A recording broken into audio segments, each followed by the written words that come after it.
We all have 24 hours in a day, so how come it seems like some people seem to get all their work done in a given day? Well, let me tell you this, most of the time people simply prioritize to get the most important things done, and you can do that on your own, but I found that using the right tools can help you prioritize even better so that you can get all the work that you need to get done.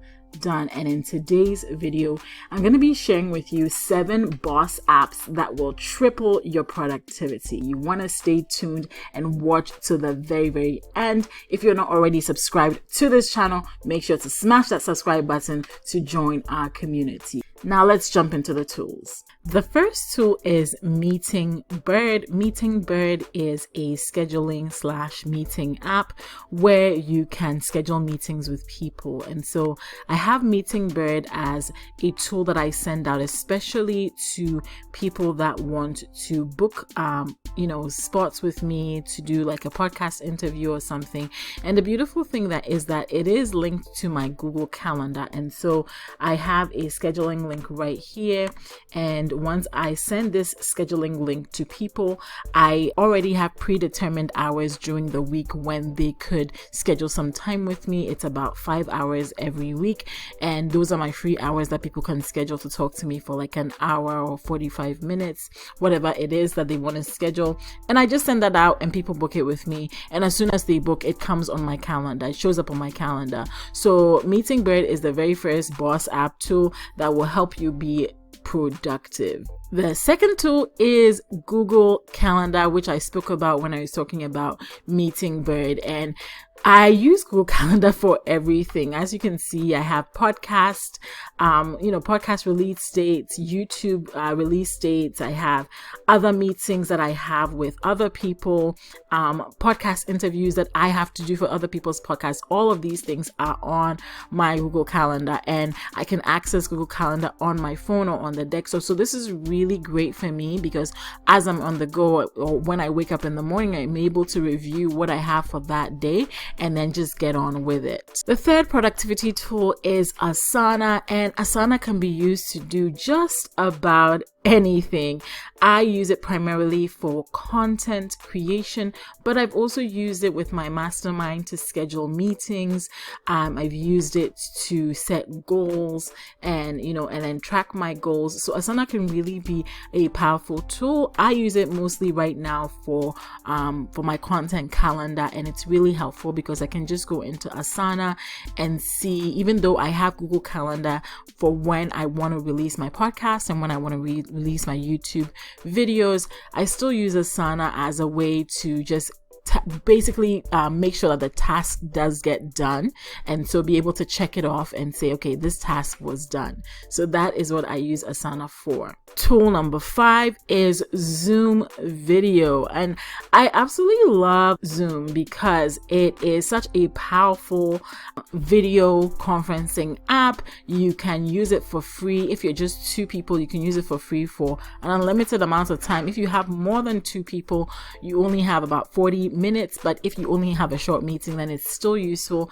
And even then, the pricing is fairly affordable. I think it comes around $15 per month for their basic paid plan, and you get a lot out of it. I especially love the fact that you can screen share with people. I love the fact that you can use it on your cell phone, on an iPad, on a computer, basically take it everywhere with you. And so Zoom is that next tool that I absolutely love. Another tool I'm beginning to fall in love with is the Facebook Creator Studio. Facebook owns Instagram, and so what this means is that if you are wanting to post on Instagram and be regular with Instagram, you could come here and use their Instagram scheduler. You do not need to go through a third-party app. Most of the time I've used other apps. Up until now, I had always used other apps, and those apps would require that I go back to my phone and still post on Instagram, even though I had scheduled the content already, which is fine. I have a video on that you can check out. But with Creator Studio, you're able to just go ahead, create the content, and Facebook actually posts it to your Instagram page. So I think this is a really powerful tool. And not only can you post to Instagram, you could also post to IGTV. And so if you're somebody that is creating content for IGTV, this can save you a ton of time. Productivity tool number 6 is OneNote. OneNote is a tool that you can use on your phone and on a computer. Because I use a Windows computer, it does come with a Windows computer. You can definitely pay, I think it's about 99 cents a month, if I'm not mistaken, to get even more features of OneNote. But you can get, a very basic OneNote usage on a PC laptop or on a PC computer. And I just basically dump my ideas in here, especially for YouTube. I do my research and then I just go ahead and put all those ideas that I research in here, and then I'll take that, put that in Asana. And if you watch the video I did on creating content calendar, you'll see that I did exactly that. Number 7 for me is just the clock app on my iPhone, and right now it's on the bedtime screen, and so I have my bedtime and wake up times. I also use my alarm clock and set different alarms for different purposes. I also love to use the timer option where I set a 20-minute timer, I set a 30-minute timer, and I just go at a task until it is done. And once the timer goes off, I am done with that task. If you enjoyed this video, make sure to give it a thumbs up below, and let me also know below if you use any of these tools or if they're alternative tools that you use.